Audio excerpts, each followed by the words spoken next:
Assalamualaikum warahmatullahi wabarakatuh. Waalaikumsalam warahmatullahi wabarakatuh. Bismillahirrahmanirrahim. Alhamdulillahi rabbil alamin.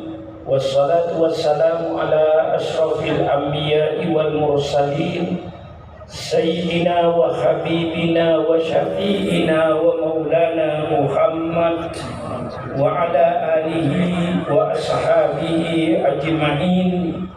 Subhanaka la ilma lana illa ma 'allamtana innaka antal alimul hakim. La haula wa la quwwata illa billahil aliyil azim. Amma ba'du.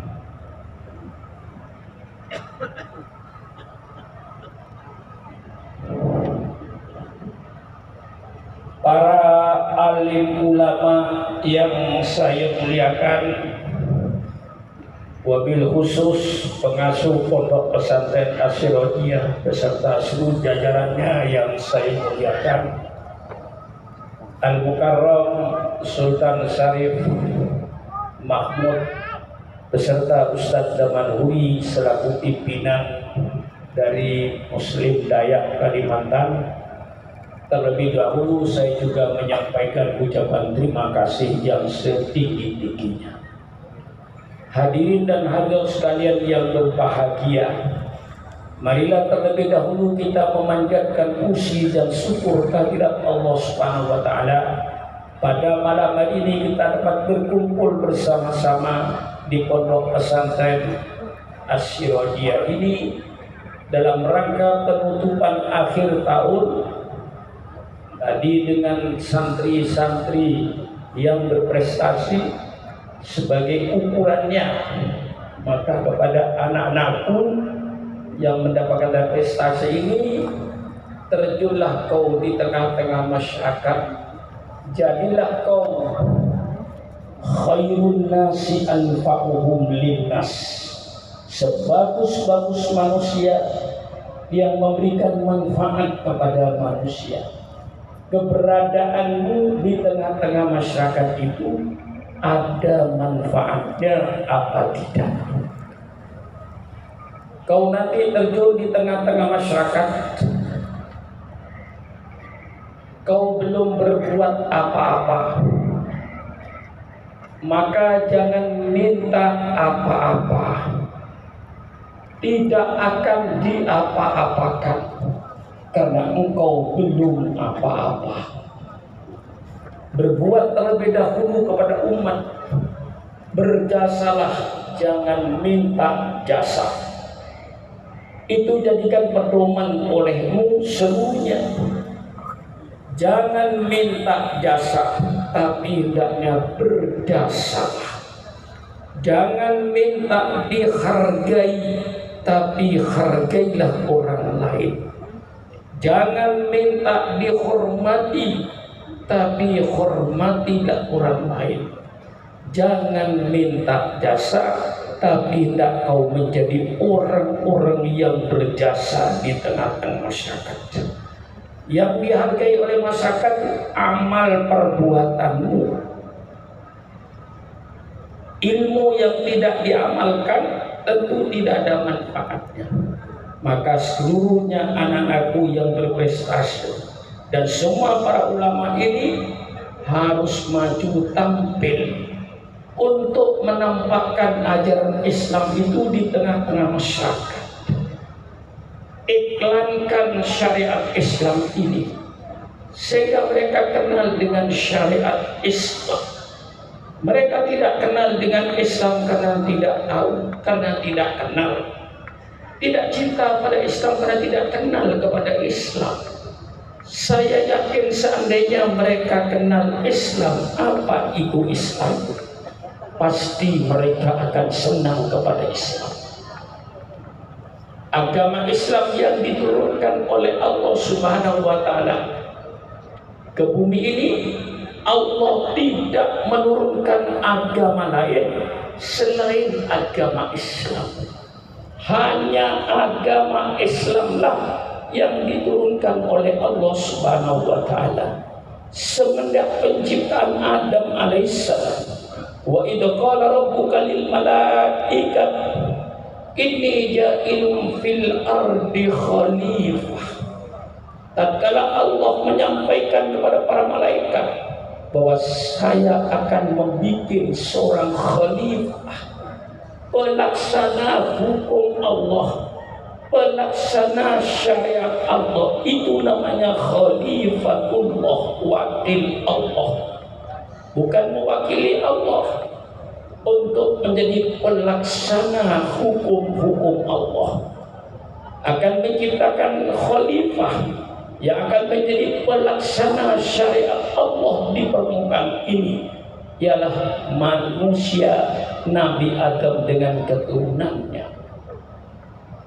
Agama Islam, agama yang diturunkan oleh Allah, yang dibangun oleh 25 Rasul.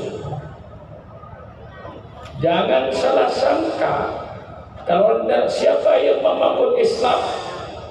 Kadang-kadang dijawab yang membangun Islam Nabi Muhammad SAW saja.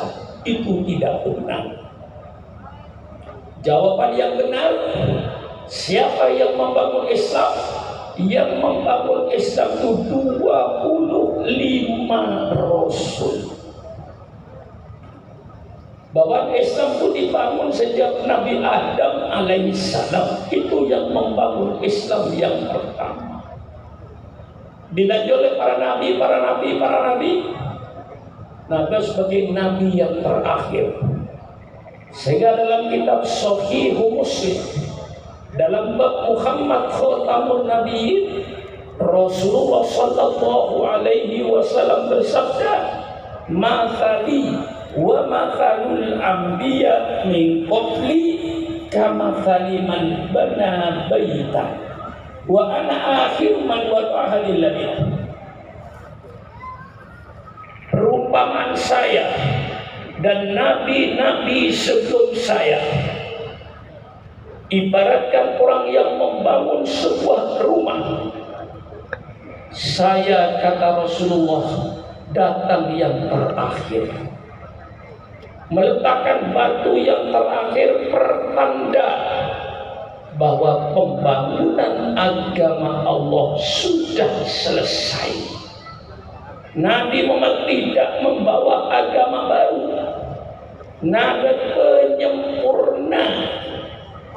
Kalau istilah ilmu bangunannya, Rasulullah finishing dalam pembangunan Islam ini. Maka setelah datang Rasulullah, Al-Quran 30 juz diturunkan oleh Allah.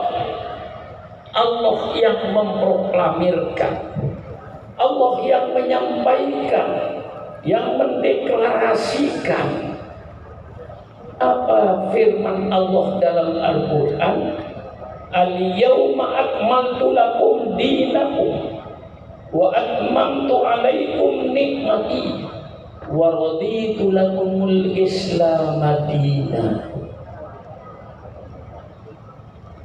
Pada hari ini, menurut ulama tafsir, pada hari Jumat tanggal 9 Zulhijjah, ketika Nabi berada di Arafah, Allah menurunkan ayat ini, Al-yawma akmaltu lakum dinakum. Pada hari ini telah saya sempurnakan agamamu. Al-Quran 30 juz sudah turun semua. Syariat Allah sudah tumplak blak. Bahasa Jawa tumplak blak. Sudah diturunkan seluruhnya, tidak ada sisanya lagi. Dengan turunnya Al-Quran 30 juz, syariat Allah sudah turun semua sempurna. Wa atmamtu alaikum nikmati, dan telah aku sempurnakan nikmatku atas kalian. Menurut ulama tafsir, sempurnanya nikmat Allah dengan lahirnya junjungan kita Nabi besar Muhammad sallallahu alaihi wasallam. Seandainya Nabi Muhammad belum lahir, berarti nikmat Allah belum sempurna. Wa atmamtu alaikum nikmati, dan telah saya sempurnakan nikmatku kepada kalian dengan lahirnya junjungan kita Nabi besar Muhammad sallallahu alaihi wasallam untuk menjelaskan isi Al-Quran kepada umat manusia. Kemudian Allah mendeklarasikan dalam Al-Quran, Allah menyatakan wa raditu lakumul Islam Madinah, saya ridho, saya rela, kata Allah, Islam sebagai agamamu, agama yang diridhoi oleh Allah hanya agama Islam, bukan Sukron Makmun yang berbicara, Allah yang menyampaikan. Walabitu, dan kata Allah, saya ridho, saya rela Islam sebagai agamamu karena sudah sempurna syariatnya. Diperkuat oleh Allah dengan firman-Nya, inna dina indallahil Islam, sesungguhnya agama yang diridhoi oleh Allah hanya agama Islam. Ini kata Allah, bukan kata Sukron Makmun. Sukron Makmun hanya mengimani kepada apa yang Allah firmankan. Tegas lagi Allah menyatakan, wa may yabtaghi ghairal islami dinan falan yuqbal minhu wa huwa fil akhirati minal khasirin. Menurut Allah, barang siapa yang memilih agama selain agama Islam, maka agama itu tidak akan diterima oleh Allah, dan dia tergolong orang yang merugi, karena nantinya tempatnya kembali ke api neraka. Ini Allah yang menyampaikan di dalam Al-Quran, bukan Sukron Makmun. Saya sebagai petugas, walladzi arsala rasulahu bil huda wa dinil haq liyudhhirahu 'ala ad-dini kullih. Dialah Allah yang mengutus utusannya dengan satu petunjuk dan agama yang benar, liyudhhirahu 'ala ad-dini kullih, agar agama Islam itu ditampakkan, diperlihatkan, diiklankan di tengah-tengah percaturan antar agama. Persilakan agama yang lain, tampakkan syariatmu. Persilakan agama lain, perlihatkan syariatmu. Sukron Makmun akan memperlihatkan syariat Islam. Tinggal Anda perbandingkan mana syariat yang paling baik. Liyudhhirahu 'ala ad-dini kullih. Rasul itu wajib memperlihatkan, menampakkan, menawarkan ajaran Allah ini. Maka ajaran Islam itu, agama Islam itu agama tauhid. Tidak ada akidahnya 25 Rasul ini. 25 Rasul akidahnya satu, tauhid. Nabi Adam mengajak umatnya supaya beriman kepada Allah pencipta alam semesta, sujud kepada Allah, bukan sujud kepada Nabi Adam. Dan Nabi Adam bersama-sama dengan umatnya sujud kepada Allah. Ini ajaran Islam, tauhid. Saya perlihatkan kepada bangsa Indonesia, saya tawarkan, saya cuma menawarkan. Anda mau beli persilakan, Anda tidak beli juga persilakan. La ikraha fiddin, tidak ada paksaan di dalam agama. Anda beli, alhamdulillah. Anda tidak beli, wa ma alaina illal balaul mubin. Tidak ada kewajiban kami kecuali menyampaikan.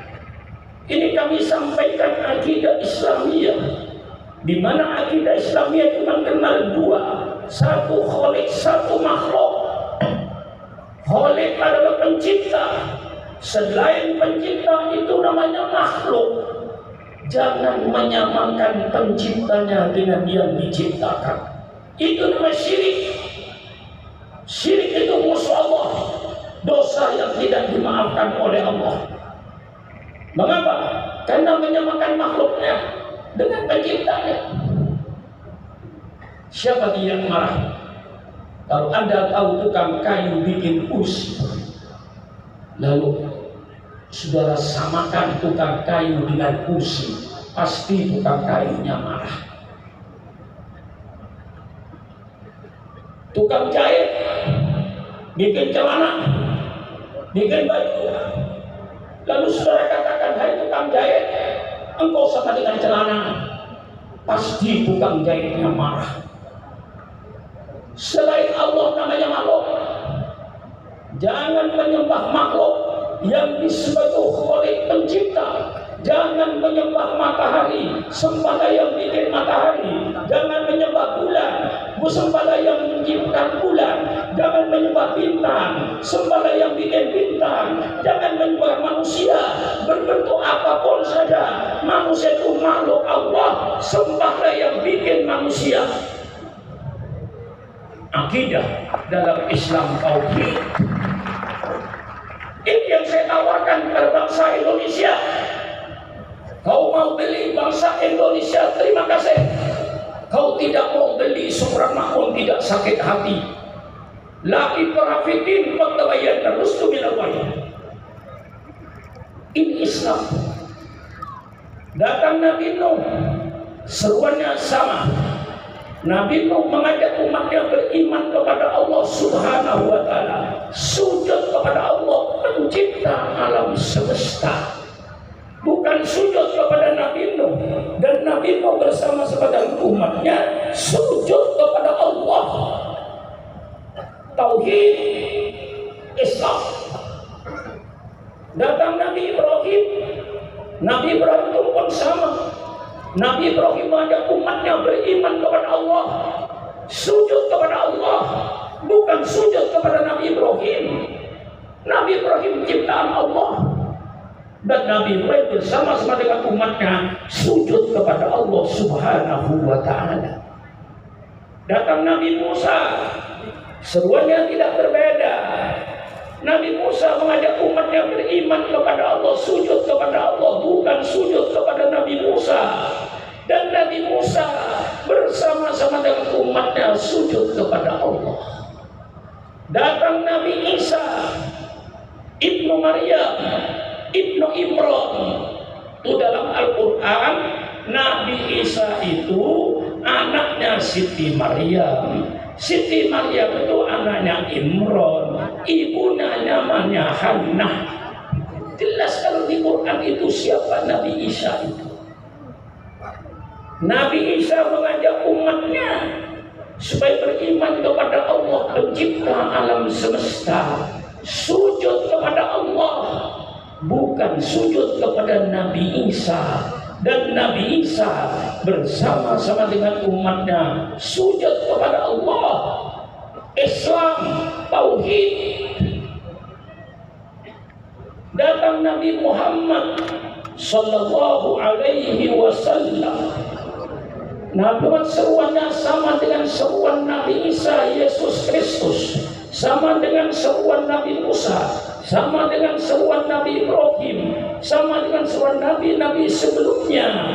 Nabi Muhammad mengajak umatnya supaya beriman kepada Allah Subhanahu wa Ta'ala pencipta alam semesta, sujud kepada Allah penciptanya, bukan sujud kepada Nabi Muhammad. Dan Nabi Muhammad bersama-sama dengan umatnya sujud kepada Allah. Ini Islam. Jadi Islam itu diumpamakan Nabi Muhammad ibaratkan sebuah rumah besar yang dibangun oleh 25 Rasul. Nabi Muhammad datang yang terakhir, finishing, menyempurnakan agama yang sudah dibawa nabi-nabi sebelumnya. Jadi kalau sudah ditanya siapa yang membangun agama Islam, jawaban yang benar agama Islam dibangun oleh 25 Rasul. Semuanya membangun Islam. Apa bedanya? Tidak ada bedanya. Hanya syariat Allah itu Allah turunkan sesuai dengan kebutuhan manusianya, sesuai dengan perkembangan manusianya. Syariat Allah tidak diturunkan sekaligus, dicicil oleh Allah. Zaman Nabi Adam tidak ada undang-undang nyolong. Mengapa zaman Nabi Adam tidak ada undang-undang nyolong? Karena zaman Nabi Adam tidak ada orang nyolong. Mengapa tidak ada orang nyolong? Karena tidak ada orang. Siapa yang mau nyolong? Tanah belum dikapling-kapling. Jangankan kapling, negara pun belum ada. Tidak ada Singapura, tidak ada Malaysia, tidak ada Saudi Arabia, tidak ada Indonesia, yang ada dunia. Siapa yang memiliki? Nabi Adam dengan Siti Hawa. Zaman Nabi Adam tidak ada undang-undang perkawinan yang sempurna seperti kita sekarang.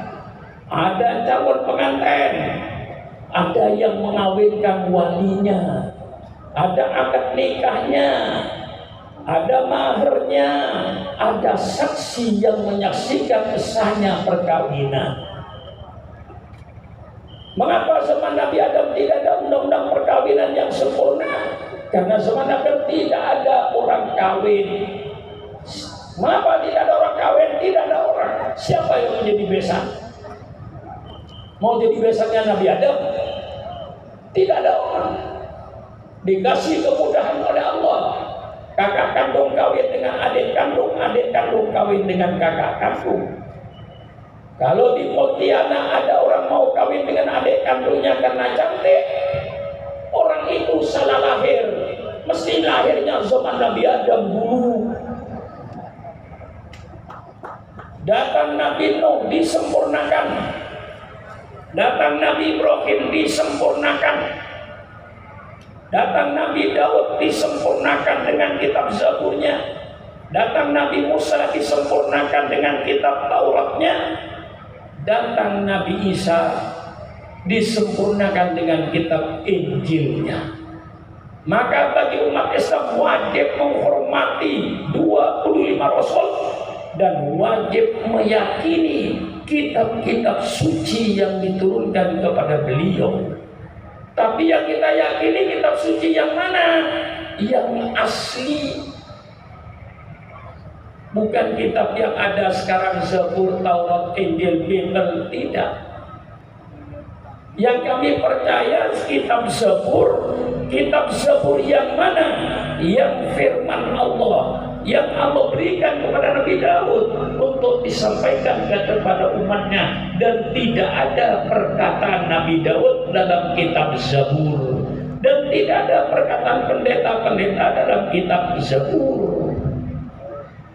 Kitab Taurat yang kita percaya, kitab Taurat yang firman Allah, yang diberikan oleh Allah kepada Nabi Musa alaihissalam, dan bukan perkataan Nabi Musa, dan bukan perkataan pendeta-pendetanya, murni kalamullah.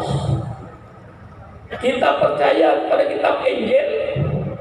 Injil yang mana yang kita percaya umat Islam? Umat Islam percaya pada Injil yang asli. Mana Injil yang asli? Injil yang asli yang firman Allah, yang Allah berikan kepada Nabi Isa, dan bukan perkataan Nabi Isa, dan bukan perkataan pendeta-pendeta ada, murni kalamullah. Nah, adapun sekarang Injil ada 5, persilakan, kita tidak usah menyalahkan, kita hormati mereka yang berkeyakinan itu. Ada Injil Matius yang ditulis oleh orang yang bernama Matius. Ada Injil Lukas yang ditulis oleh orang yang bernama Lukas. Ada Injil Markus yang ditulis oleh orang yang bernama Markus. Ada Injil Yahya yang ditulis oleh orang yang bernama Yahya. Itu yang disahkan oleh gereja. Persilakan. Itu keyakinan mereka. Keyakinan kita tidak. Keyakinan kita pada kitab Injil yang firman Allah yang Allah berikan pada Nabi Musa, dan tidak ada di situ di dalamnya perkataan Nabi Musa, dan tidak ada di dalamnya itu perkataan pendeta-pendeta. Itu yang kitab suci. Nah, ada lagi kitab Injil, tapi oleh gereja itu tidak boleh dibaca. Namanya Injil Barnabas. Injil Barnabas itu Injil yang ditulis orang yang bernama Barnabas. Mengapa tidak boleh dibaca? Karena isinya mirip dengan kitab suci Al-Quran. Tentang penyaliban Nabi Isa, di situ Injil Barnabas cerita persis seperti dalam kitab suci Al-Quran. Nah, kitab suci Al-Quran, kitab sebagai penutup. Sehingga menurut Al-Quran, kitab suci Al-Quran menghapus kitab-kitab yang sebelumnya. Diganti oleh Allah kitab suci Al-Quran 30 juz sempurna. Dan ini pun sebagai mukjizat kepada Rasulullah Sallallahu Alaihi Wasallam. Kalau para nabi banyak menerima mukjizat, mukjizat al-kauniyah, seperti misalnya tongkatnya Nabi Musa dipukulkan ke batu, terpancar 12 mata air, dilemparkan tongkatnya jadi ular ketika menghadapi tukang sihirnya Fir'aun di Kairo di Mesir. Rasulullah diberikan juga al-mukjizat al-kauniyah, seperti mukjizat keluarnya air pada jari-jari Rasulullah Sallallahu Alaihi Wasallam. Rasulullah pernah membelah bulan purnama yang nama dalam Al-Quran disebut surat Insyiqaqul Qamar, dan itu terang di depan bangsa Arab bagaimana Rasulullah membelah bulan itu sehingga kelihatan belah jadi dua. Itu mukjizat. Ada mukjizat yang abadi, lainnya tidak mempunyai mukjizat yang abadi. Nabi Adam, Nabi Nuh, Nabi Ibrahim tidak mempunyai mukjizat yang abadi. Mukjizat mereka habis dengan habisnya umur mereka. Tapi satu mukjizat yang abadi, yang namanya kitab suci Al-Quran. Ini merupakan mukjizat. Dari segi mana mukjizatnya Al-Quran, para santri? Pertama, Allah jadikan Nabi Muhammad penggembala kambing. Allah jadikan Nabi Muhammad itu buta huruf, tidak bisa baca dan tidak bisa nulis. Allah jadikan Nabi Muhammad tidak pernah berguru selama hidupnya. Dia sebagaimana anak-anak di Arab di Mekah menggembala kambing. Karena apa? Karena nanti Allah yang langsung akan mengajarkan pada Nabi Muhammad. Seandainya Nabi Muhammad itu bisa membaca, mungkin kita akan tidak percaya kepada Al-Quran. Kita akan berkata, hebat perpustakaan Nabi Muhammad. Setelah baca buku, baca kitab, akhirnya buat menulis hasil yang dia baca. Dia katakan Al-Quran dari Allah. Seandainya Nabi Muhammad bisa membaca, seandainya Nabi pernah berguru kepada si fulan, orang akan berkata hebat gurunya Nabi Muhammad. Setelah dia mendapat pelajaran-pelajaran dari Nabi Muhammad, Nabi Muhammad mendapat pelajaran-pelajaran dari gurunya. Dia tulis, dia katakan Al-Quran dari Allah, padahal hasil dia belajar. Kayak sarjana-sarjana sekarang ini yang S1, S2 membuat skripsi itu. Nah, jadi dijadikan Nabi Muhammad itu buta huruf, penggembala kambing, sengaja supaya tidak ada alasan bagi siapapun saja bahwa Al-Quran itu pasti dari Allah, bukan dari Nabi Muhammad Sallallahu Alaihi Wasallam. Dan ternyata mukjizat ini Sampai detik ini masih berlaku. Berapa banyaknya sarjana-sarjana barat yang masuk Islam karena membaca Al-Quran. Saya contohkan seorang Profesor Dr. Keith Elmore, ahli kandungan di Amerika Serikat. Setelah dia membaca summa khalaqnal nutfata 'alaqatan fa khalaqnal 'alaqata mudghah fa khalaqnal mudghata idhama fa kasawna idhama lahma thumma ansha'nahu khalqan akhar fa tabarakallahu ahsanul khaliqin. Allah ciptakan manusia dari sperma, berada di perut seorang ibu. Setelah sekian minggu menjadi segumpal darah, setelah sekian minggu menjadi segumpal daging, setelah sekian minggu keluar tulang kepala, tulang tangan, tulang kaki. Setelah 4 bulan, tsumma ansha'nahu khalqan akhar. Kemudian Allah ciptakan makhluk baru yang asalnya sperma yang menjijikkan, sekarang berupa anak kecil janin. 6 bulan, 7 bulan, 8 bulan lahirlah menjadi manusia. Profesor Dr. Keith Elmore itu kagum. Ini tidak mungkin ilmunya Nabi Muhammad. Nabi bukan seorang dokter, Nabi bukan seorang ahli kandungan, dan tangannya itu tidak pernah menyentuh perut perempuan. Tapi kalau bisa tahu perkembangan sperma itu yang sesuai dengan ilmu pengetahuan modern pada saat ini, Profesor Dr. Elmore langsung bahwa ini ayat pasti bukan dari Muhammad. Muhammad pasti tidak tahu ini. Dia pasti tahunya karena diberitahu oleh yang menciptakan. Akhirnya Profesor Dr. Keith Elmore mengucapkan kalimat asyhadu an la ilaha illallah wa asyhadu anna muhammadar rasulullah, yakin kalau Quran itu bukan dari Nabi Muhammad. Mukjizat. Ada seorang ahli kelautan, Profesor Dr. Jeffries dari Prancis. Dia menyelam di mana ada laut dalam. Tidak ada laut yang tidak dia menyelam sampai ke dasarnya. Kemudian dia mendapatkan 2 sumber mata air di dasar laut. Satunya asin sampai pahit. Satu mata air yang tawar, enak, lebih enak daripada air yang kita minum di permukaan bumi ini.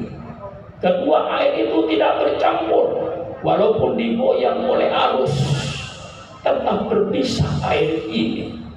Kemudian Profesor Dr. Jeffries orang Perancis ini,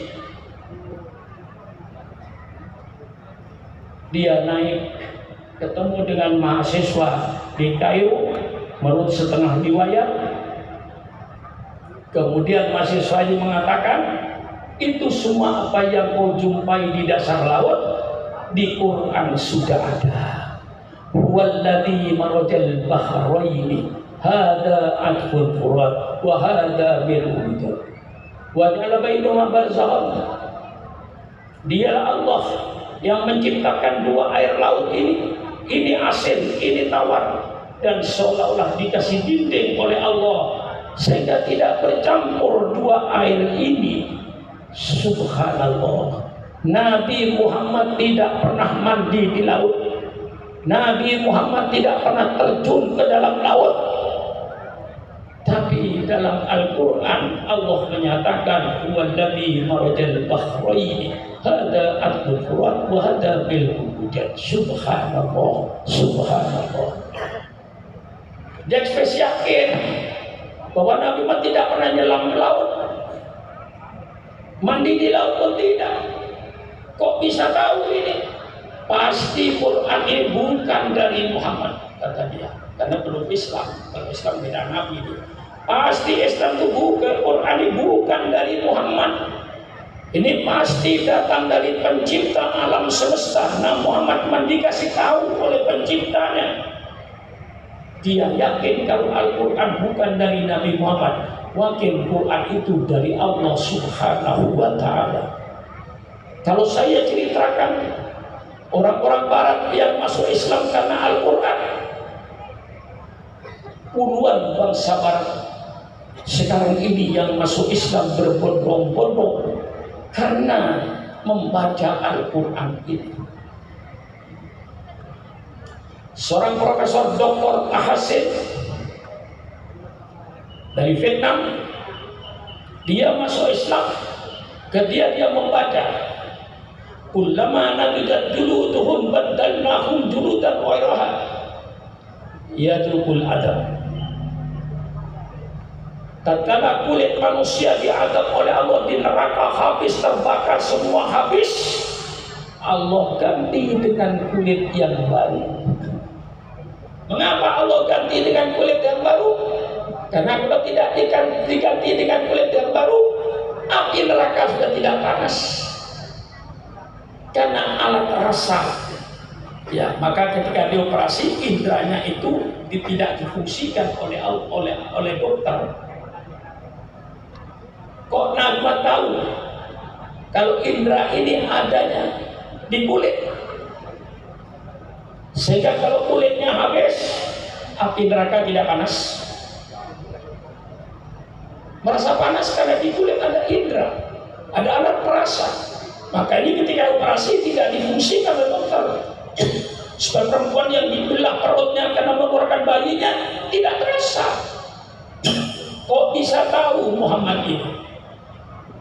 Kalau indra itu adanya di kulit. Dia bukan seorang dokter. Kalau ibu tidak percaya, di belakang itu kalau api itu tidak panas, saya buktikan di atas mimbar itu, kalau api tidak panas. Ibu yang rambutnya panjang, tolong maju ke depan. Saya pegang pakalnya, ujung rambutnya bakar, terbakar ujung rambut, dia tidak akan merasakan panas. Kalau di rambut tidak ada indra, itu, maka dia mengucapkan asyhadu an la ilaha illallah wa asyhadu anna muhammadar rasulullah, yakin kalau Quran ini pasti dari Allah, bukan dari Nabi Muhammad sallallahu alaihi wasallam. Maka dijadikan untuk seorang pengembala kambing, dijadikan oleh seorang yang buta huruf, supaya tidak ada alasan bagi manusia yang manapun saja bahwa Al-Quran itu pasti dari Allah, bukan dari Nabi Muhammad. Saya jelaskan tentang kitab suci Al-Quran ini. Satu-satunya kitab suci yang berumur 1400 tahun lebih. Tidak ada satu kalimat yang berubah. Jangan kalimat huruf pun tidak ada yang berubah. Satu keajaiban dunia di mana ada kitab yang tidak berubah. Seorang profesor doktor mengarang satu buku, cetakan kedua pasti ada tambahan, cetakan ketiga disempurnakan, cetakan keempat disempurnakan. Mungkin 5 kali dicetak sudah tidak laku. Al-Quran dicetak setiap saat dan tetap laku di tengah-tengah masyarakat. Kitab suci Al-Quran bahasanya bahasa mukjizat. Al-Quran bukan bahasanya Nabi Muhammad. Al-Quran bahasanya irama Allah. Sehingga Quran tidak bisa ditiru oleh profesor doktor manapun saja. Indahnya bahasa Al-Quran, apalagi kalau tahu maknanya. Bismillahirrahmanirrahim. Idas sama'u fatarat wa idal kawakibu tatarat wa idal biharu fujirat wa idal kuburu bu'firat alimat nafsum ma qaddamat wa akhirat. Subhanallah. Indah bahasa Quran itu tidak bisa ditiru oleh siapapun saja. Mengapa tidak bisa ditiru? Karena ciptaan Allah. Dan Allah tantang, wa in kuntum fi raibin mimma nazzalna ala abdina fa'tu bi suratin bimithli. Kalau kau ragu-ragu terhadap Al-Quran yang saya turunkan kepada hamba saya, tolong mau bikin sepotong surat seperti Al-Quran. Subhanallah. Sampai detik ini tidak ada sarjana-sarjana Eropa atau sarjana-sarjana Arab yang mampu untuk menandingi Al-Quran, kitab suci kita ini. Persilakan saudara baca Fathul Qorib, baca Fathul Mu'in, tolong lakukan seperti Quran. Kurang bagus apa bahasa Arab Fathul Qorib? Kurang bagus apa bahasa Arabnya Fathul Mu'in? Tapi kalau dibaca tidak bisa seperti Al-Quran. Was-sama'i dzatil buruj wal yawmil maw'ud wa syahidin wa mashhud qutila ashabul ukhdud an-nari dzatil waqud idhum 'alaiha qu'ud. Iramanya bukan irama manusia Quran ini, iramanya Allah. Saya tidak bisa ditiru. Persilakan sudah baca kitab-kitab yang berbahasa Arab, lalu lakukan kayak Al-Quran. A'udzubillahi minasyaitonir rajim. Bismillahirrahmanirrahim. Alhamdulillahi rabbil alamin. Ar-Rahmanir Rahim. Tidak ada yang bisa diirama Al-Quran. Belum lagi isi daripada Al-Quran.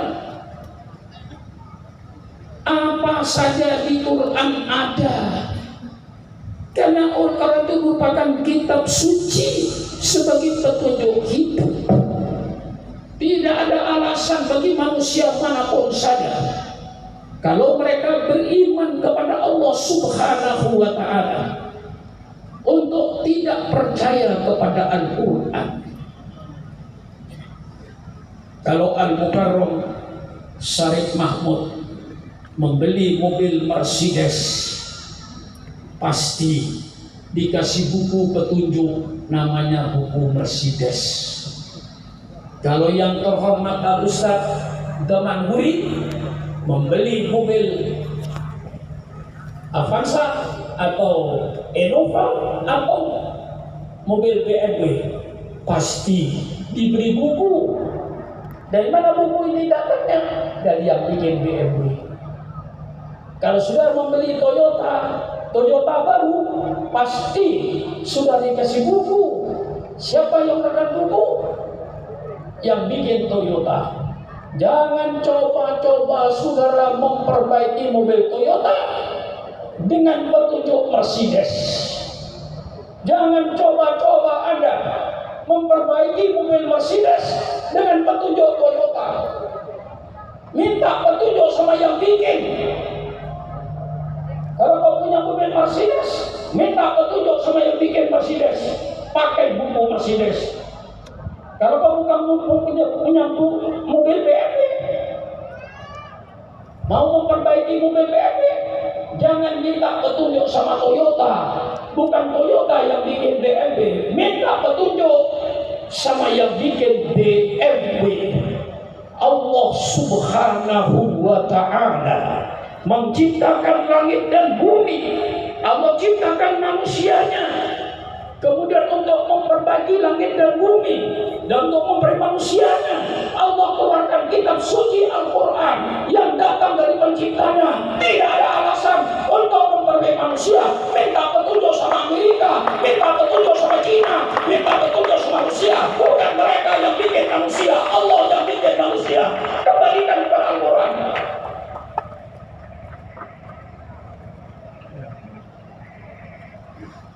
Kok sepi? Tidak ada suatu orang sakit. Ini saudara-saudara, saya kembangkan secara otak sehat. Inilah Al-Quran yang datang dari penciptanya. Maka kalau saudara yakin kalau sudah diciptakan oleh Allah, kalau saudara masih yakin kalau sudah diciptakan oleh Allah, tidak ada jalan lain untuk memperbaiki diri saudara kecuali kembali kepada buku kitab yang dikeluarkan oleh penciptanya. Kembalilah kepada kitab suci Al-Quran, baru dunia beres. Ini namanya liyudhirahu ala dini kullih. Saya perlihatkan ini Islam, dan saya tidak memaksa untuk masuk Islam. Sudah masuk Islam, alhamdulillah. Sudah tidak masuk Islam, wa ma alaina illa al-balagul mubin. Sudah saya sampaikan, liyudhhirahu ala dini kulli. Ini kewajiban saya di dalam Al-Quran ini. Sehingga Al-Quran ini kitab yang sempurna. Syahrul Ramadan alladzi unzila fil Quran hudan linnas. Quran merupakan petunjuk kembali kepada penciptanya. Petunjuk Al-Quran. Sehingga Al-Quran berbicara segala macam kehidupan manusia. Maka kalau sekarang ada paham liberalisme, persilakan yang berpaham liberalisme. Orang yang berpaham liberalisme mengatakan bahwa kebebasan adalah hak asasi manusia. Persilakan Anda punya keyakinan semacam itu. Tapi bagi kami umat Islam, liberalisme bertentangan dengan Al-Quran 100%. Wa ma khalaqtul jinna wal insa illa liya'budun. Tidak kami ciptakan manusia dan jin kecuali untuk sujud menjalankan perintah Allah dan menjauhi larangan Allah. Allah ciptakan Subhan Ma'un bukan untuk semau gue, kata orang Betawi. Subhan Ma'un diciptakan oleh Allah bukan untuk sakarti dewe, kata orang Jawa. Subhan Ma'un diciptakan oleh Allah bukan untuk semaunya sendiri, tapi Allah ciptakan Subhan Ma'un untuk menjalankan perintah Allah, menjauhi larangan Allah. Sedang mereka menganggap bahwa agama ini membelenggu kebebasan manusia. Ini wajib, ini wajib, ini haram, ini haram. Itu berarti kau membelenggu kebebasan manusia. Maka seorang pemikir daripada liberalisme yang bernama Humphrey Cox, orang Amerika, dia menyatakan bahwa liberalisme itu tujuannya untuk membebaskan manusia dari asuhan agama. Kalau manusia bebas dari asuhan agama, maka manusia akan menjadi binatang.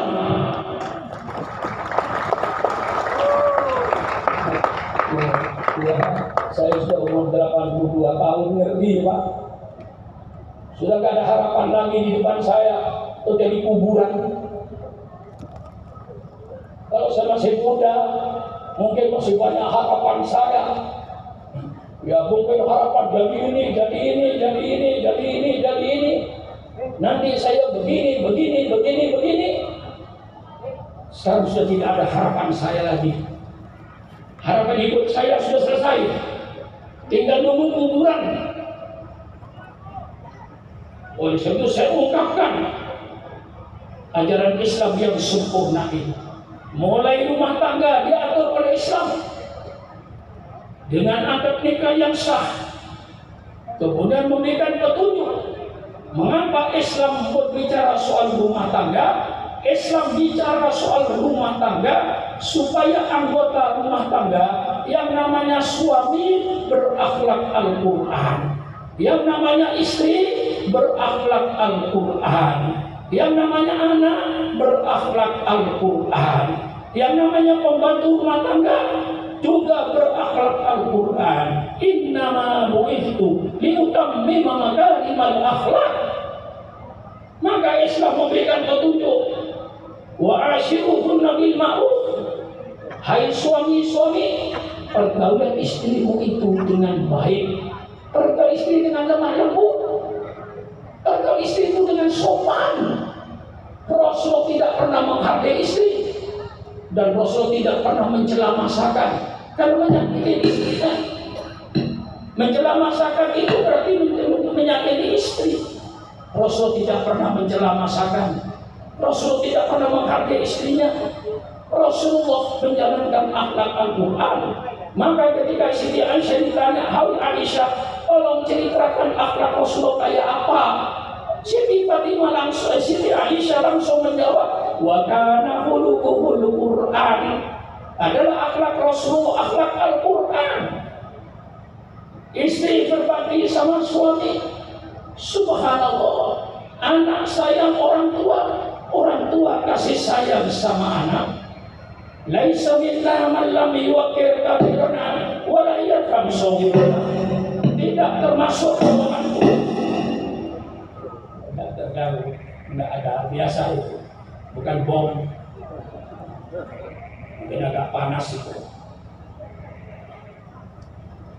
Tidak termasuk golonganku anak muda yang tidak menghormati orang tua, dan tidak termasuk golonganku orang tua yang tidak kasih sayang sama anak muda. Nah ini di akhir zaman, mengapa banyak anak yang brutal?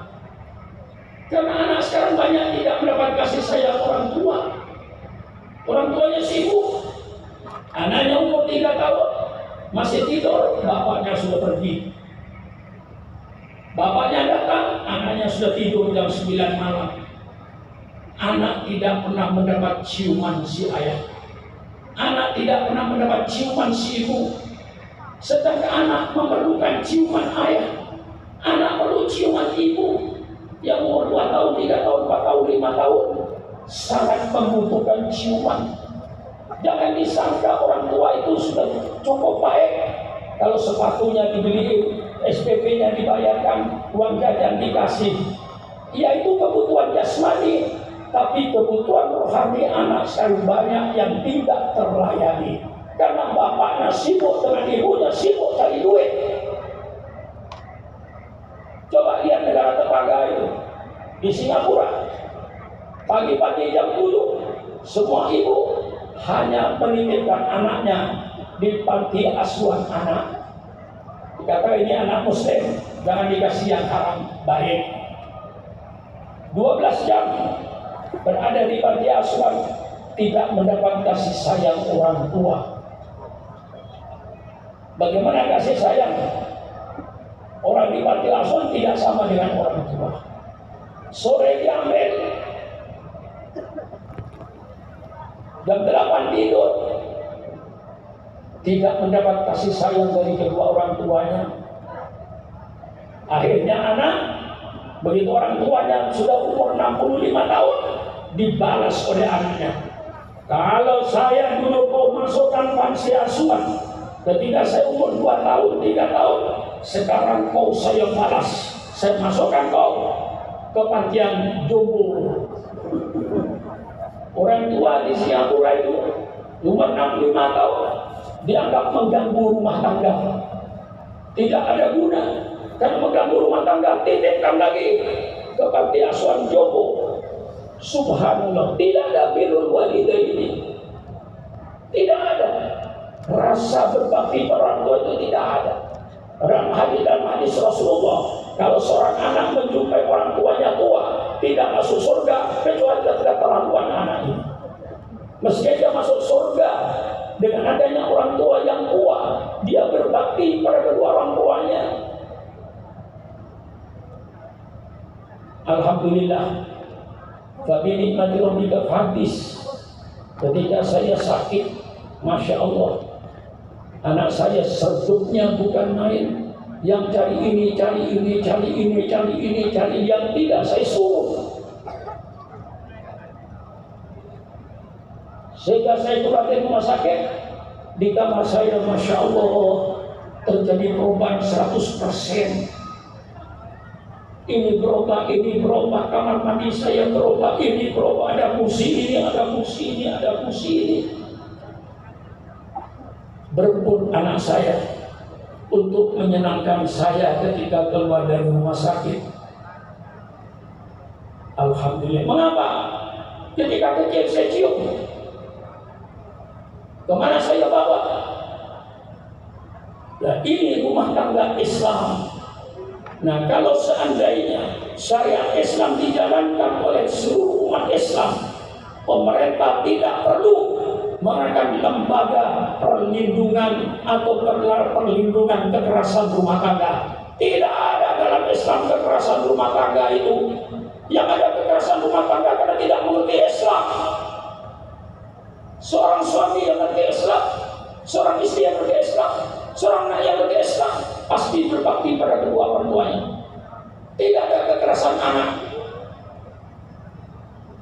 Ini dalam rumah tangga, dalam kita ber-RT, ber-RW, Islam mengatur. Bagaimana Islam mengatur? Subhanallah.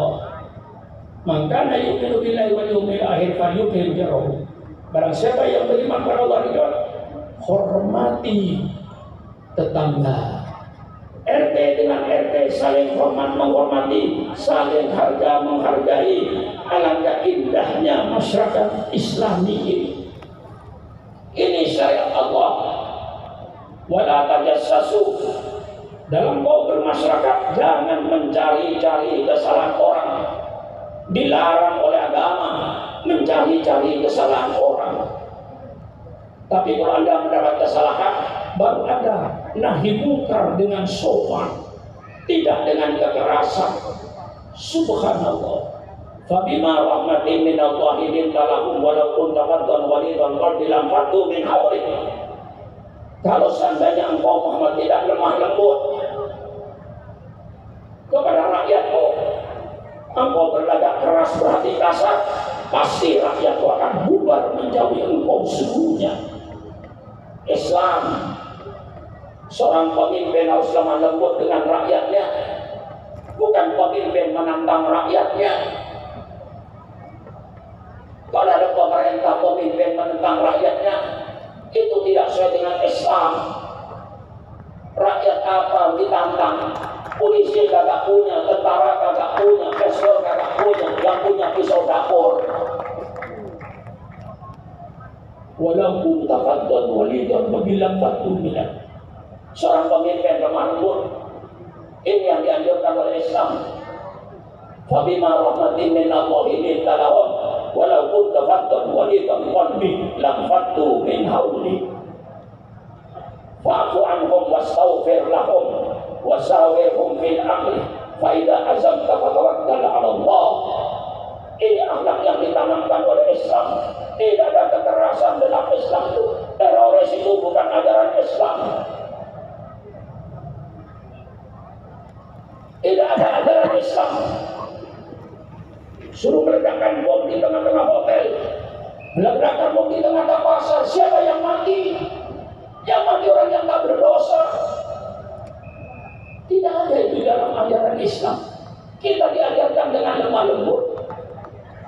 Kalau tetangga dengan tetangga saling hormat menghormati, tidak ada sifat hasud, wala tabaghadu. Jangan ada yang saling marah dengan marah antara tetangga. Subhanallah, subhanallah. Wa ta'awanu 'alal birri wat taqwa. Dalam ber-RT, ber-RW, Rasulullah menyatakan, Al-Quran menyatakan, wa ta'awanu 'alal birri wat taqwa. Kata-kata gotong royong yang ada dalam Islam, dalam Quran, kata-kata gotong royong ini. Saya tawarkan, ini 8 kali dihirahu ala diri kullih. Saya tawarkan, ini Islam. Dalam bertetangga, saling hormat menghormati. Alangkah indahnya masyarakat Islam ini. Mengapa Islam bicara soal bermasyarakat?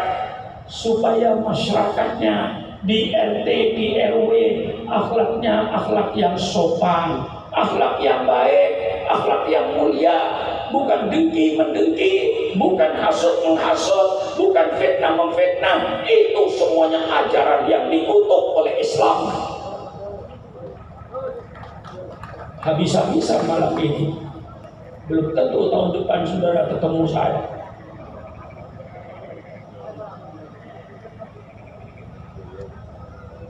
Ya mudah-mudahan masih panjang umur kita berlanya.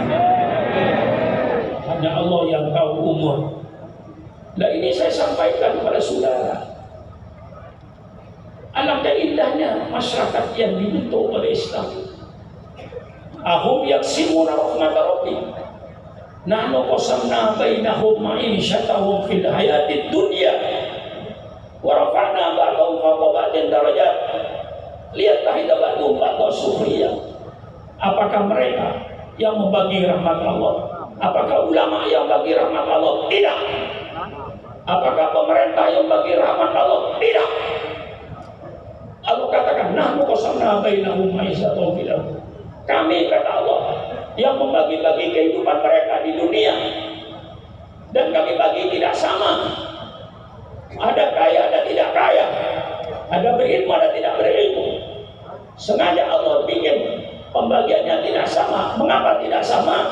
Supaya yang satu dengan yang lain saling butuh dan membutuhkan. Subhanallah. Yang kaya pasti membutuhkan orang miskin. Yang miskin pasti membutuhkan orang kaya. Kaya semua tidak enak. Percaya? Mungkin kalau kaya semua enak pakai ibu. Kaya semua tidak enak. Kaya semua, duitnya miliaran semua. Saudara lebaran mau ngecat rumah, cari tukang ngecat, nggak ada. Kaya semua. Semua bikin sumur, cara gali sumur, nggak ada. Mengapa? Kaya semua.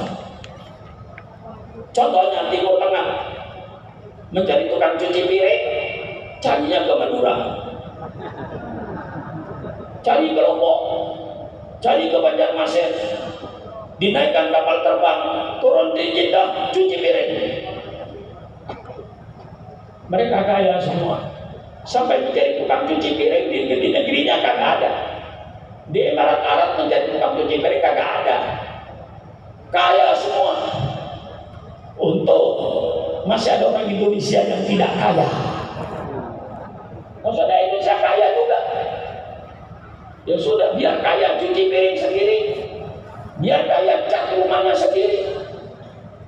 Kaya semua tidak enak. Miskin semua lebih tidak enak. Kaya semua saja gak enak, apalagi miskin semua lebih tidak enak. Yang enak yang Allah kasih ketentuan begini. Kalau di depan saya ada yang kaya, ya usikum wa iyaya binafsi bitaqwallah. Kalau yang hadir ada yang kaya, hai orang kaya, sadarilah oleh dirimu bahwa kekayaanmu itu adalah keringatnya pakai miskin. Pasti orang yang kaya-kaya di Jakarta itu kekayaannya pasti keringatnya pakai miskin. Dia punya pabrik. Kalau ada fakir miskin yang bekerja di pabriknya jadi besi tua, jual sama orang Madura. Orang kaya punya sawah 50 hektar. Kalau tidak ada orang miskin yang mau macul di sawah saudara, persilakan orang kaya, pacul sawahmu 50 hektar, pacul sendiri, insya Allah kau mati macul. Ini sudah masyarakat yang diatur oleh Allah Subhanahu wa Ta'ala. Jangan hasut menghasut. La tatamannau bima fadallallahu ba'dahu 'ala ba'd. Jangan kau menginginkan apa yang Allah berikan kepada orang lain. Syukurilah apa yang Allah berikan kepadamu. Tidak usah iri dengan apa yang Allah berikan kepada orang lain. Alangkah indahnya masyarakat seperti ini. Islam bicara soal ekonomi. Mengapa Islam bicara soal ekonomi? Supaya pelaku-pelaku ekonomi, orang-orang yang berakhlak, jangan sampai pelaku-pelaku ekonomi, orang-orang preman-preman, bajingan-bajingan. Subhanallah. Apa yang terjadi kalau pelaku ekonomi ini orang yang tidak bermoral? Terjadilah penipuan di pasar-pasar sehingga merugikan konsumen. Apa yang terjadi kalau yang pelaku ekonomi itu tidak berakhlak, ngurangin timbangan, nipu orang, segala macam cara dia kerjakan, dia tidak takut kepada Allah, dia tidak berakhlak, apapun saja dia kerjakan. Maka Islam bicara soal ekonomi supaya pelaku-pelaku ekonomi di pasar-pasar, di toko-toko, mereka orang-orang yang bermoral, orang-orang yang berakhlak.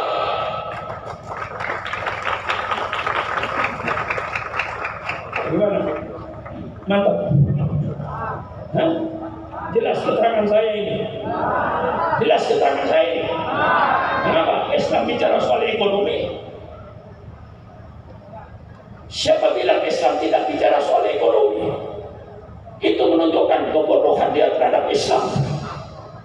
Islam bicara ekonomi. Persilakan buka Fathul Qorib, babul Bai'.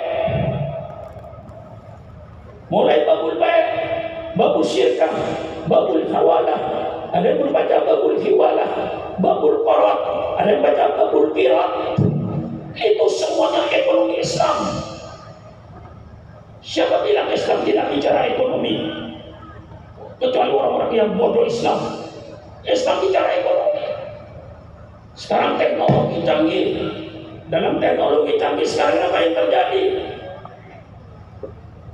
Jual beli online. Wah. Orang tidak punya toko, tidak punya pabrik, tidak punya gudang, cuma punya HP. Mudahnya duduk di kursi, tapi bisa menjadi pedagang besar. Dia nawarkan di HP, ya mau apa Anda? Dia sudah punya hubungan dengan pabrik. Dia bilang saya pesan barang ini, dia telepon ke pabrik, tolong kirim barang Anda ke rumah ini, alamat ini. Bisa jadi pedagang besar. Mudahnya cuma HP. Toko kagak punya, gudang kagak punya, tapi bisa jadi pedagang besar, bisa ngirim barang bertruk-truk. Nah, bagaimana dalam Islam? Persilakan perdagangan online dengan syarat jangan bayar sebelum barang diterima. Jadi kalau ekonomi Islam dijalankan, tidak perlu pemerintah mendirikan badan perlindungan konsumen. Mengapa pemerintah mengadakan badan perlindungan konsumen? Karena banyaknya pedagang-pedagang, pelaku-pelaku ekonomi yang suka menipu konsumen. Islam bicara ekonomi.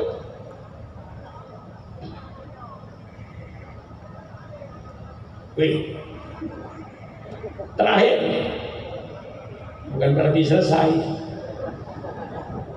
Islam bicara soal politik. Ini yang sekarang menjadi kiai-kiai takut bicara politik. Islam bicara politik. Kalau ditanya mengapa Islam bicara politik, jawab, Islam bicara politik supaya pelaku politik itu siapa? Mulai bupati, wali kota, gubernur, presiden, menteri, DPR, DPRD, pejabat-pejabat negara, itulah pelaku politik. Islam bicara politik. Mengapa Islam bicara politik? Supaya pelaku politik ini terdiri daripada manusia-manusia yang berakhlak, dari manusia-manusia yang bertakwa kepada Allah. Jangan sampai pelaku politik itu orang preman, bajingan-bajingan yang selalu merampok duitnya rakyat.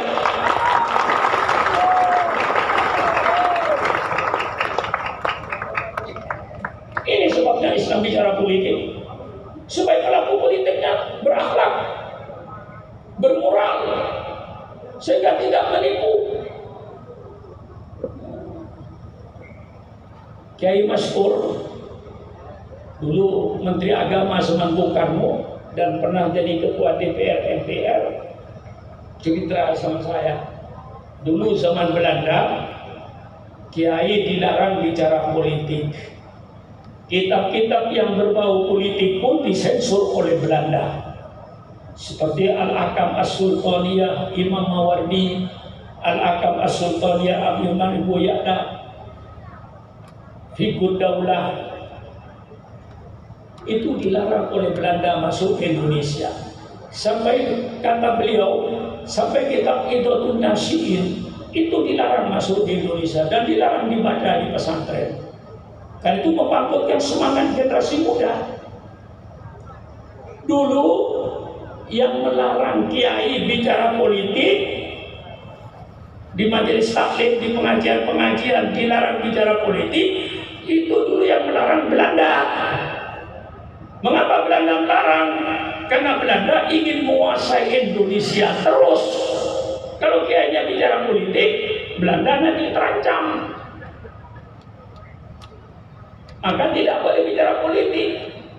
Kalau sekarang ada orang yang melarang kiai bicara politik, itu berarti orang itu sisa-sisa Belanda. Gondo ireng. Itu saya jelaskan. Kalau para kiai sayang sama bangsanya, kalau para kiai sayang sama NKRI, kalau kiai cinta NKRI dan kiai cinta kepada rakyat dan bangsa Indonesia, saatnya sekarang kiai bicara politik, tapi politik Al-Quran dan politik Sunnah Rasulullah. Mari kita kembangkan di bumi Indonesia ini.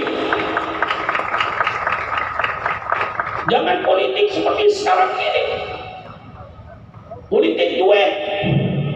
Subhanallah.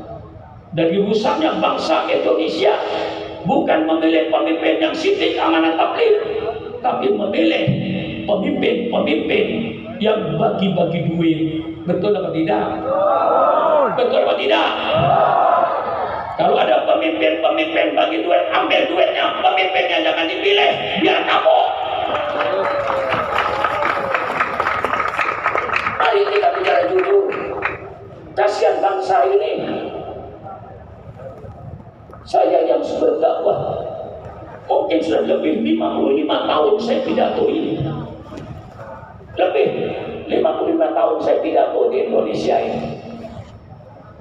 Sampai ke Singapura. Saya masuk Singapura tahun 83 sampai sekarang. Saya masih masuk Singapura. 40 tahun saya pidato di Singapura, 40 tahun saya pidato di Malaysia. Untuk memperbaiki tatanan umat ini. Islam bicara politik, tapi politik yang dibicarakan politik Al-Quran, bukan politik kayak sekarang ini yang penuh dengan hoax, penuh dengan kebohongan. Tapi yang minta politik yang jujur. Kullukum ra'in wa kullukum mas'ulun an ra'yatihi. Subhanallah, ini 100% hadis politik. Kullukum ra'in, semua kalian adalah pemimpin, dan semua pemimpin akan dimintai pertanggungan jawab atas kepemimpinannya. Hai pemimpin bangsa, kau jangan enak-enakan bergelimang dalam kemewahan dengan duit rakyatmu, sedangkan kau tidak memikirkan kesejahteraan rakyatnya.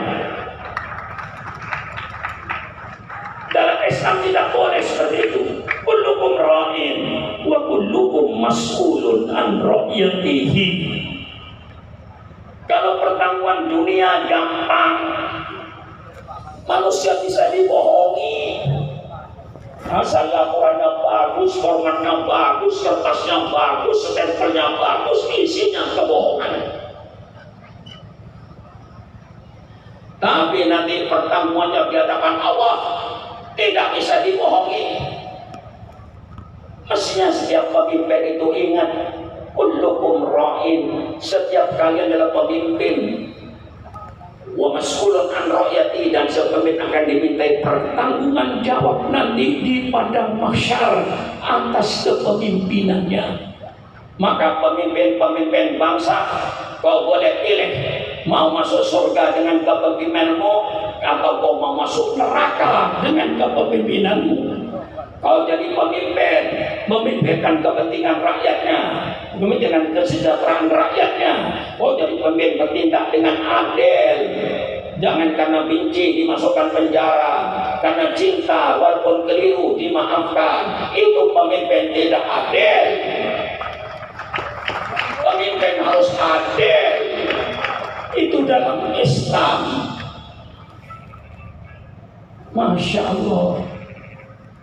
Ini hadis yang sangat tinggi mutunya. Al-Quran menyatakan, Inna Allah ya'murukum an antu'addul amanati ila ahliha wa idza hakamtum bainan nas an tahkumu bil adli. Ini kiai 100% ayat politik, persilahkan berhadapan dengan surah Maun.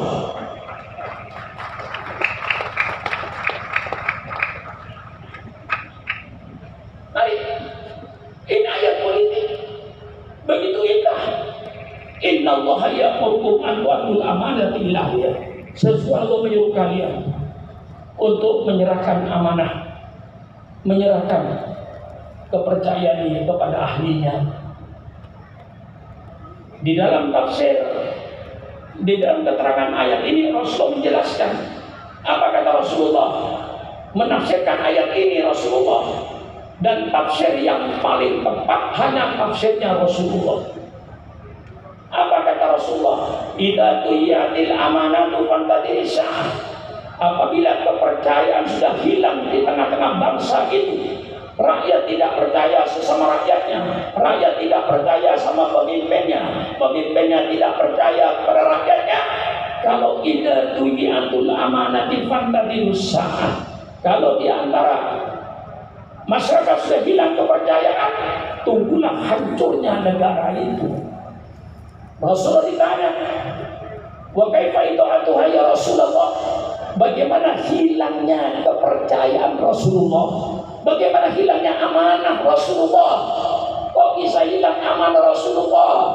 Rasulullah jawab, idza wusidal amru ila ghairi ahlihi fantadisa. Semua santri hafal hadis ini. Apabila sesuatu diserahkan pada orang yang bukan ahlinya, tunggu saja hancurnya. Mulai ketua RT, ketua RW, lurah, camat, bupati, wali kota, gubernur, presiden, menteri, anggota DPR, itu semuanya amanah. Al-Quran memperingati jangan sembarangan mengangkat pejabat itu. Siapa yang layak jadi ketua RT, siapa yang layak jadi ketua RW, siapa yang layak jadi kepala desa, siapa yang layak jadi camat, siapa yang layak jadi bupati, siapa yang layak jadi gubernur, siapa yang layak jadi presiden, siapa yang layak jadi menteri, siapa yang layak jadi anggota DPR. Jangan mengangkat pejabat-pejabat sembarangan. Islam, Quran, bukan surah Al-Quran. Wa idza hakamtum bainan nas an tahkumu bil adli. Kalau kau menetapkan hukum di antara manusia, tetapkan hukum yang adil. Subhanallah, subhanallah. Apa ini tidak ayat politik? Hai para ulama, bangkit dan mau. Mari kita bicara politik. Politik yang sopan, politik Al-Quran, politik sunnah Rasulullah. Bukan fitnah memfitnah, bukan jatuh menjatuhkan, bukan saling mencari kesalahan. Itu bukan politik Islam. Mari kita tampakkan politik Islam yang sopan ini. Sanksi politik. Ini kitabnya sederhana, ini sanksi politik itu. Nanti santri cari di Bulughul Maram. Bab terakhir ketemu hadis ini. Man yasta'illahu ra'yatan yamutu yawma yamutu wa huwa wasul li ra'yatihi harramallahu alaihi jannah. Barang siapa yang Allah jadikan pemimpin, kemudian pemimpin ini mati. Ketika mati, pemimpin itu sedang menipu terhadap rakyatnya. Pemimpin semacam itu, kata Rasulullah, haram masuk surga. Subhanallah. Hai pemimpin-pemimpin bangsa, kau jangan mati dulu sebelum janji-janji kampanyenya kau penuhi. Betul atau tidak? Ketika kampanye banyak janji, kita doakan mudah-mudahan mereka belum mati sebelum menunaikan janji-janji kampanyenya. Kalau tidak, man yasailahu ra'yatan yauma yamutu wa huwa wasul li ra'yati haramu alaihi jannah. Barang siapa yang menjadikan pemimpin kemudian dia mati, ketika mati sedang menipu kepada rakyatnya, memimpin semacam itu haram masuk surga. Subhanallah, alangkah indahnya syariat Islam ini. Man waliya min amri ummati fasaqu alaihi fasqu alaihi. Barang siapa yang memegang urusan umatku, berarti pejabat pemerintah. Man waliya min amri ummati, barang siapa yang memegang urusan umatku, fasaqu alaihim, kemudian dia mempersulit urusan umatku, fasqu alaihi. Rasulullah berdoa, pemimpin-pemimpin yang mempersulit umatnya, Rasulullah berdoa, mudah-mudahan nanti pada hari kiamat pemimpin-pemimpin itu akan dipersulit oleh Allah di padang mahsyar. Masya Allah, Masya Allah. Maka Supran Makmun cinta sama Islam, dan Supran Makmun fanatik kepada Islam. Tapi walaupun Supran Makmun fanatik kepada Islam, tapi tetap menghormati umat yang beragama lain. Rasulullah yang mengajarkan toleransi antar umat beragama. Toleransi antar umat beragama diajarkan oleh Rasulullah Shallallahu Alaihi Wasallam. Maka kita di Indonesia ini, mari kita satu bangsa, satu bahasa, satu negara. Mari kita hidup saling hormat menghormati antar umat beragama, saling harga menghargai antar umat beragama, tapi bukan berarti membenarkan semua agama.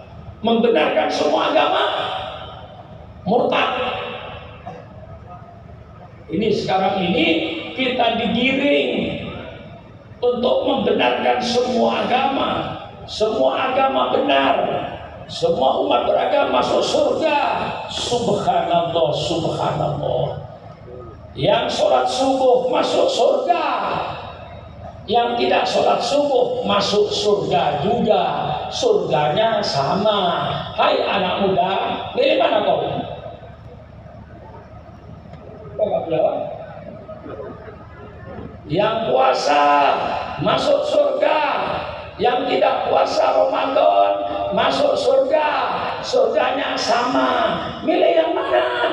Puasa. Milih yang tidak puasa. Ini sekarang penipuan logika dalam rangka memurtadkan umat Islam ini dengan main logika, dengan alasan mengapa semua agama sama? Karena tidak ada agama yang menyuruh pada kejahatan. Semua agama menyuruh pada kebaikan. Maka semua agama sama. Subhanallah, subhanallah. Dalam agama itu bukan cuma akhlak saja. Saya kira tanpa agama semua orang akan berkata membunuh orang itu tidak baik. Enggak usah agama. Membunuh orang tua itu tidak baik. Membunuh ibu tidak baik. Enggak usah pakai agama. Otak sehat pun berkata. Tapi dalam agama yang penting itu iman kepada Allah, ibadat kepada Allah, kemudian akhlaknya. Ini kadang-kadang semua agama sama, semua agama benar, semua umat akan masuk surga. Subhanallah. Mengapa Supran Makmun sholat subuh? Supran Makmun sholat subuh karena Supran Makmun yakin dengan sholat subuh, insya Allah Supran Makmun masuk surga. Tidak sholat subuh masuk neraka. Mengapa Supran Makmun puasa Ramadan? Karena Supran Makmun yakin dengan puasa Ramadan, insya Allah Supran Makmun masuk surga dengan rahmat Allah. Tidak puasa masuk neraka. Maka di depan Bapak Jokowi saya sampaikan, di dalam saya menjelaskan tentang Pancasila, ketuhanan yang Maha Esa, depan Bapak Presiden saya sampaikan, dan Bapak Presiden alhamdulillah dia ngetik apa yang saya katakan ini. Apa saya katakan Bapak Presiden? Ketuhanan Yang Maha Esa, semua agama benar menurut pemeluknya masing-masing. Saya sampaikan depan beliau, semua agama benar menurut pemeluknya masing-masing. Karena agama itu menurut pemeluknya benar, maka mari yang kedua poin saya bilang sama Bapak Presiden. Yang kedua, mari kita hidup saling hormat menghormati, saling harga menghargai antar umat beragama. Hidup rukun, hidup damai dalam negara kesatuan Republik Indonesia, tapi bukan berarti membenarkan semua agama. Agama benar menurut pemeluknya masing-masing. Banyak saya sampai 6 poin saya katakan di depan Bapak Presiden itu. Ya, mudah-mudahan Bapak Presiden bisa menerima. Tuh tinggal saya cuma berdoa. Itu sudah saya sampaikan. Kenapa? Saya cinta negara, saya cinta bangsa, saya cinta NKRI. Tidak rela kalau NKRI dipimpin oleh orang-orang yang tidak bermoral, tidak berakhlak.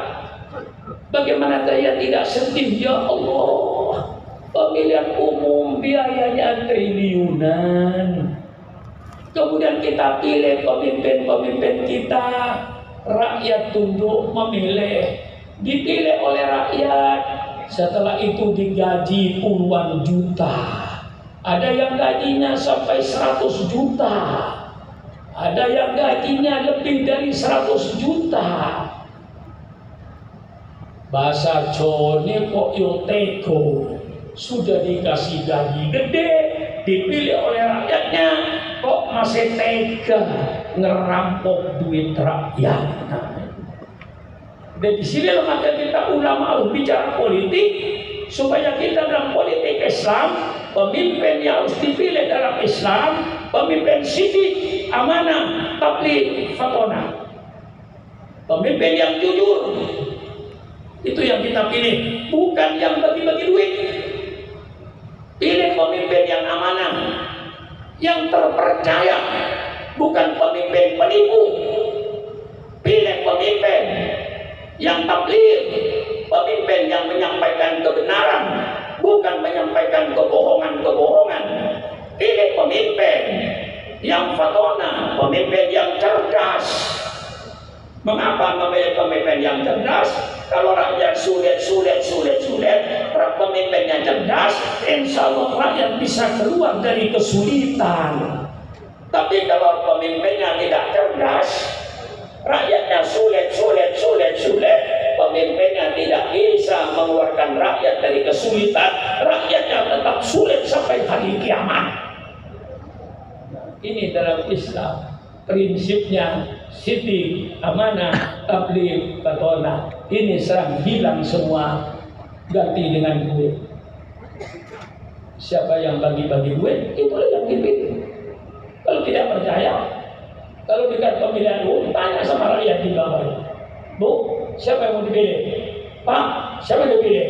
Rata-rata jawabnya, pokoknya Pak, yang ngasih duit saya pilih, yang nggak ngasih duit tidak saya pilih. Hancurlah negara. Inilah barangkali yang saya sampaikan.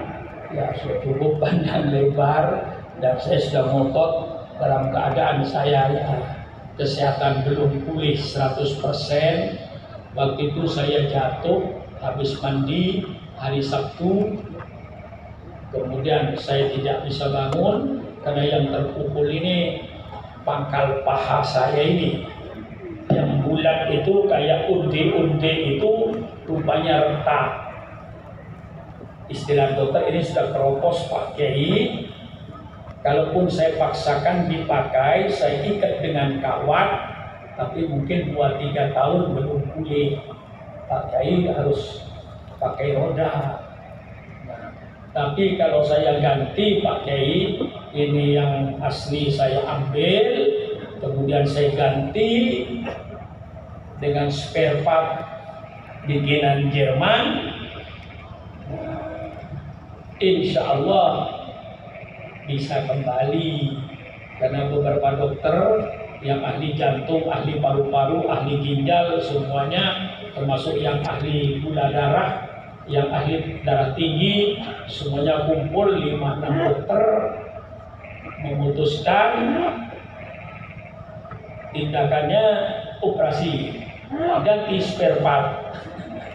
Saya ngeri, ya Allah, masa dimasukkan ke paha saya ini bahan besi platina misalnya, bagaimana nanti rasanya, barangnya berat lagi ketika saya pegang itu, ya Allah, berat kayak gini, panjangnya 18 cm yang akan dimasukkan ke dalam tulang saya, kemudian ini bukan per yang main.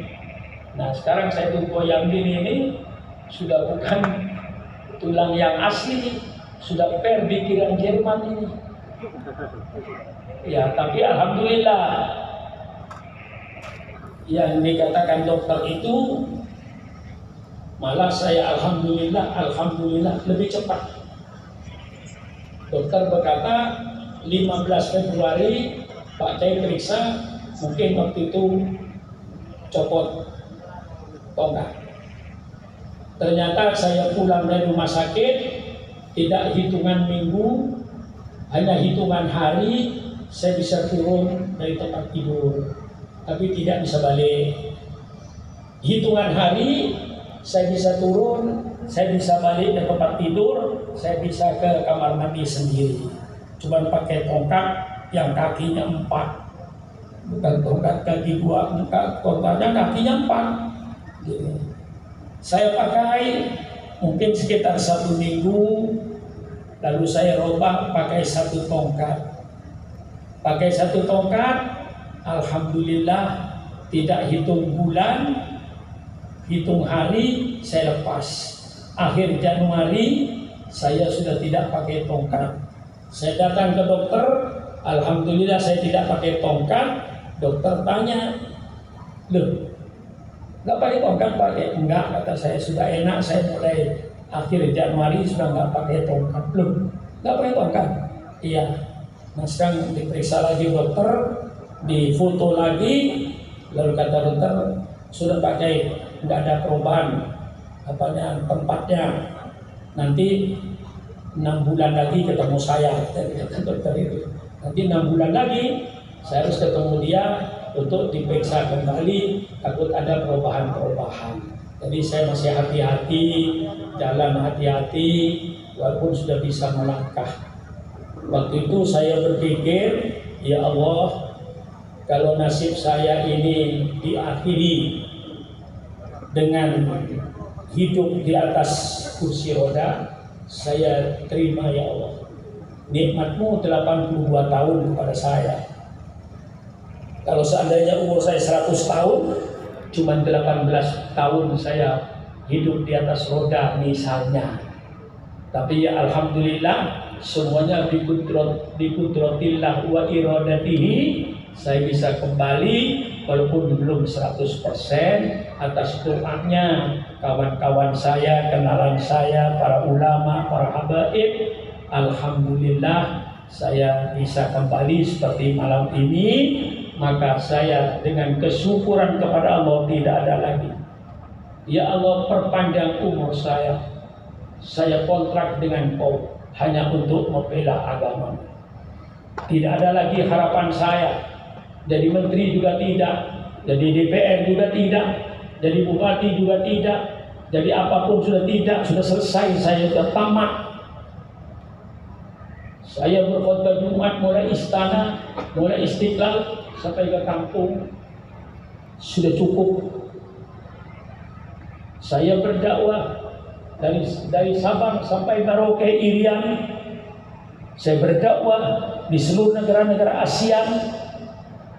Bahkan saya alhamdulillah tahajud bin nikmah. Pernah saya pidato di Mekah di rumahnya Sayyid Muhammad bin Alawi Al-Maliki. Saya di situ ceramah tentang peringatan Maulid.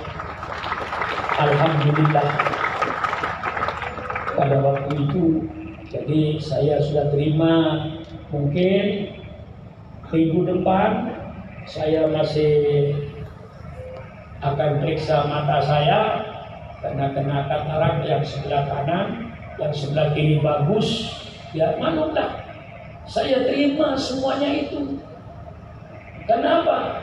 Onderdil tua. Coba kalau mobil, Pak Deman Hudi umur 80 tahun, kayak apa mobil itu kira-kira? Nggak ada. Mobil 20 tahun itu udah rusak. Ini onderdil saya ini, mata saya 82 tahun saya pergunakan. Telinga saya, kalau sekarang ada kekurangan mendengar sedikit, alhamdulillah ya Allah, masih mendengar. Telinga 82 tahun saya mendengar. 80 tahun mata saya melihat. 80 tahun lidah saya merasakan masakan. Cukup besar nikmat-Mu ya Allah. Saya terima. Alhamdulillah. Nanti mungkin mendekat Ramadan ini saya operasi mata yang sebelah kanan, ada kemungkinan itu operasi ringan, itu hanya disikat aja, nggak operasi berat, cuma disikat aja, dibersihkan. Karena ada katarak itu tertutup model kayak kulit bawang itu, kotoran itu nanti disikat oleh dokter. Insya Allah dengan kehendak Allah, dengan kudrat iradat Allah yang dia fa'alul lima yurid, Allah yang bisa berbuat segala-galanya untuk mengembalikan kesehatan kepada semula. Hanya Allah yang bisa, bukan dokter. Dokter cuma perantara aja, yang bisa itu Allah Subhanahu wa Ta'ala. Inilah kepada para wali murid